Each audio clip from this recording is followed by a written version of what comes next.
Good evening and welcome to Justeventonline News at 9. I am Anifat Ismail for the news.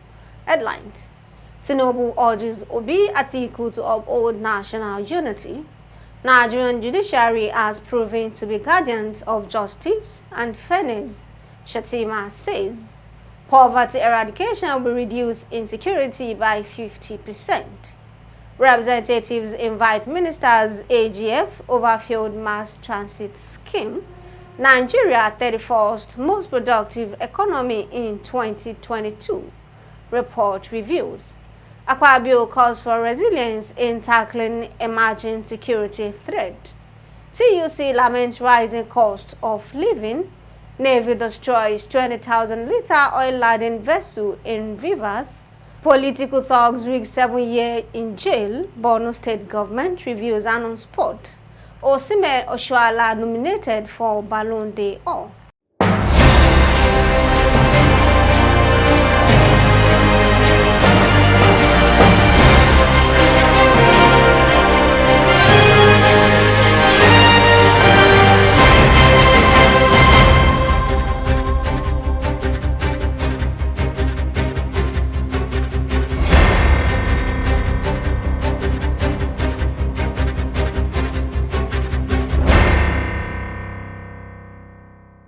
Now the news in details. Nigeria's President Bola Tinubu has assured Nigerians that he is more energized and focused on delivering his vision of a unified, peaceful and prosperous nation following the judgment by the Presidential Election Petitions Tribunal in Abuja. The President said he recognizes the diligence, undaunted thoroughness and professionalism of the 5-member bench led by Justice Aruna Samani in interpreting the law. He affirmed that his commitment to the rule of law and the unhindered discharge of duties by the tribunal, as witnessed in the panel's exclusive respect for the merits of the petitions brought forward, further reflect the continued maturation of Nigeria's legal system. Vice President Shettima has said the Nigerian judiciary has shown itself to be the guardians of justice and fairness. Shettima said this while speaking with journalists after the Presidential Election Petition Tribunal on Wednesday night validated his position as Vice President and that of President Bola Tinubu at the 2023 presidential poll. He stated that President Tinubu is indebted to Nigerians and to the leadership of the ruling All Progressives Congress. The federal government has said the eradication of poverty in Nigeria will reduce the level of insecurity witnessed across the country by over 50%. Minister of Humanitarian Affairs and Poverty Alleviation, Betta Edu, disclosed this in Abuja while soliciting assistance from the Nigerian Air Force in delivery of relief materials and palliatives to the hard-to-reach areas in Nigeria. The ad hoc committee of the House of Representatives probing the mismanagement of mass transit scheme across the country has summoned Minister of Finance Wale Edun, his trade and investment counterpart Doris Uzoka Anite, Accountant General of the Federation Oluwatoyin Maiden, as well as the head of the Civil Service of the Federation Folashade Yemi Eson, to appear before it to explain why the scheme failed to deliver service to Nigerians. The chairman of the ad hoc committee, Afam Ogene, representing Ogbara Federal Constituency, Anambra State, who issued the summons during the resumed public hearing in Abuja on Wednesday, identified poor planning, inadequate funding, and poor supervision are some of the factors that worked against the scheme.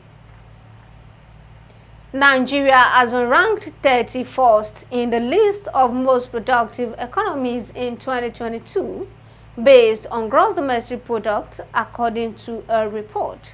In the ranking, the United States of America came first, followed by China and Japan in the 3rd position. GDP is the market value of all final goods and services from a nation in a given year.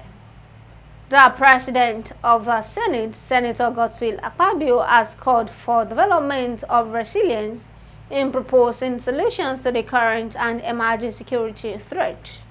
Akpabio made the call at the graduation dinner and award night for the participants of the National Defense College, Course 31, on Wednesday in Abuja. Lagos State Council of Trade Union Congress of Nigeria has appealed to Governor Babajide Sanwo-Olu to take steps to curb the rising cost of living as a result of the removal of fuel subsidy. TUC, in a communique at the end of its two-day workshop, decried the state of the economy, which it said was impacting negatively on all areas of national development. The union lamented that the 5 billion naira that the federal government gave the state as palliatives had not yet been distributed. The Nigerian Navy has set ablaze another vessel allegedly used for illegal oil bunkering at the Abolomo jetty in Port Harcourt, Rivers State.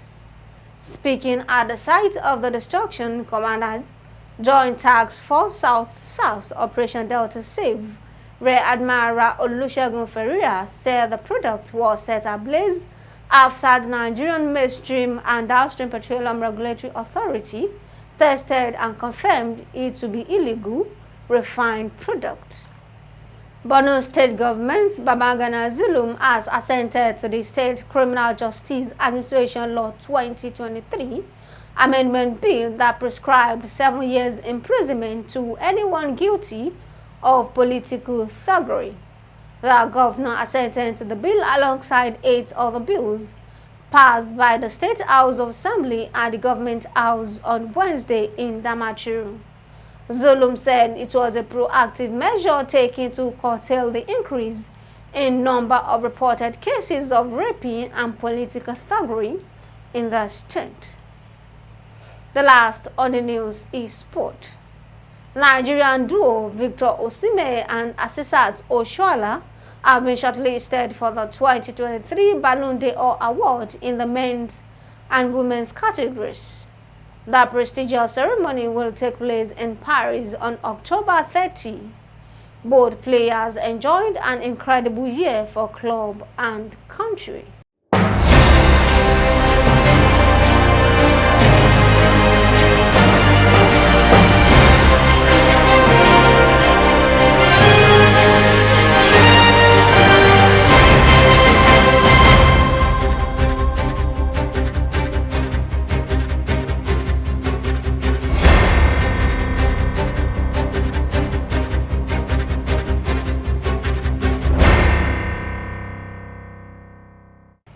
We have come to the end of the news at 9. Here is a recap of the story. Tinubu urges Obi Atiku to uphold national unity. Nigerian judiciary has proven to be guardians of justice and fairness, Shettima says. Poverty eradication will reduce insecurity by 50%. Representatives invite ministers AGF over failed mass transit scheme. Nigeria, 31st most productive economy in 2022, report reveals. Akpabio calls for resilience in tackling emerging security threat. NUC laments rising cost of living. Navy destroys 20,000-liter oil-laden vessel in rivers. Political thugs risk 7-year jail in Borno and on spot. Osimhen Oshoala nominated for Ballon d'Or. Thank you for watching Justeventonline News. Remember, what you get by achieving your goals is not as important as what you become by achieving them. For more news, visit www.justeventonline.com and to read more updates, follow us on our social media platforms with a tab at Justeventonline. You can also send us an email on justeventonline@gmail.com. I am Anifat Ismail. Do have a good night rest.